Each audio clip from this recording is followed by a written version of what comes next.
सभी को नमस्कार। करियर फर्स्ट चैनल पर आप सबका स्वागत है। संपादकीय डिक्टेशन लिखने के लिए तैयार रहें। Ready start. तेलंगाना सरकार द्वारा जारी किए गए जातिगत आंकड़े स्वागत योग्य हैं।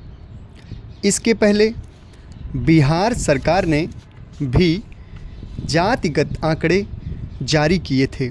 मोटे तौर पर जैसे बिहार के आंकड़ों ने बहुत नहीं चौंकाया था, वैसे ही तेलंगाना के आंकड़ों ने भी कोई बहुत नई व बड़ी सूचना नहीं दी है।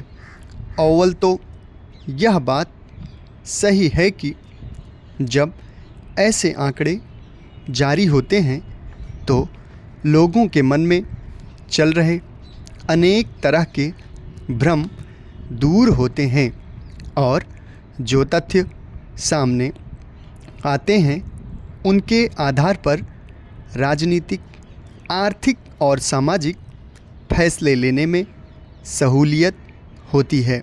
खैर, सोमवार को तेलंगाना के एक मंत्री उत्तम कुमार रेड्डी ने बताया किया कि नवंबर और दिसंबर 2024 में आयोजित जातिगत सर्वेक्षण के निष्कर्षों के अनुसार राज्य की 56.33% आबादी पिछड़ा वर्ग या ओबीसी से संबंधित है।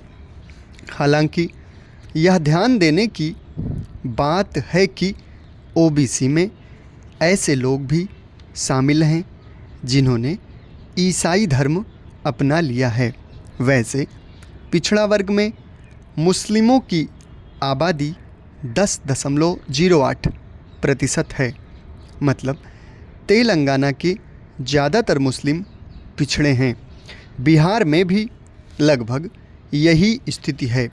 तेलंगाना में अनुसूचित जाति के लोग की आबादी 17.43% और अनुसूचित जनजातियों के लोगों की आबादी 10.45% है।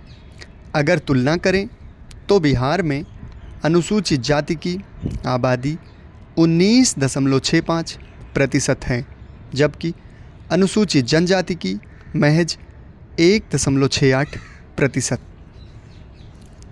सामान्य वर्ग की बात करें तो बिहार में इनकी आबादी 15.52% थी और तेलंगाना में 15.79% पाई गई है।